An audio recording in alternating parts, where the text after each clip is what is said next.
একসময় এই মেয়েটাই ফুটপাতে বসে গান গাইতো শুধু একবেলা খাবারের জন্য।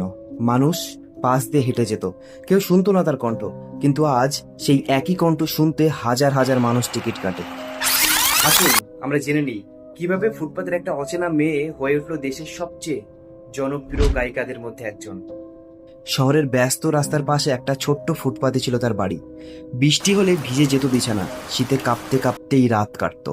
তার বাবা ছিলেন অসুস্থ, মা লোকের বাড়িতে কাজ করতেন, আর ছোট্ট মেয়েটা সে গান গাইতো, কারণ গানই ছিল তার বাঁচার একমাত্র উপায়। প্রতিদিন ট্রাফিক সিগন্যালের পাশে দাঁড়িয়ে সে পুরনো গান গাইতো। কেউ কয়েন দিত, আবার কেউ অপমান করত, কিন্তু একটা জিনিস সে কখনো ছাড়েনি, স্বপ্ন দেখা। রাতের অন্ধকারে লাইট পোস্টের নিচে দাঁড়িয়ে সে কল্পনা করত একদিন এই শহর তার গান শুনবে। একদিন একজন পথচারী তার গান শুনে থেমে যায়, মোবাইলে ভিডিও করে সোশ্যাল মিডিয়ায় আপলোড করে দেয়, আর তারপর সবকিছু বদলে যেতে শুরু করে।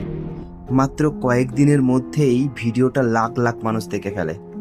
মানুষ অবাক হয়ে যায়, এত সুন্দর কণ্ঠ, তবু সে ফুটপাতে। বড় বড় মিউজিক কোম্পানি তাকে ডাকতে শুরু করে, TV show, stage performance, interview. যে মেয়েটা একদিন রাস্তায় গান গেয়ে খাবার জোগাড় করত, আজ সেই মেয়ের গানেই পুরো স্টেডিয়াম গলা মেলায়। আমরা কথা বলছি আয়ারল্যান্ডের একজন জনপ্রিয় গায়িকা অ্যালি শেরলক।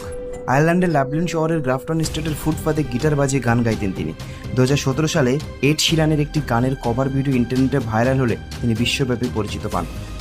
সফলতা কখনো জন্ম দেখে আসে না, ফুটপাতে জন্ম নিতে পারে একটা স্বপ্ন, আর সেই স্বপ্নই একদিন পুরো পৃথিবীকে চমকে দিতে পারে। কারণ মানুষের অবস্থা নয়, তার জেদ আর পরিশ্রমী ঠিক করে সে একদিন কোথায় গিয়ে পৌঁছাবে।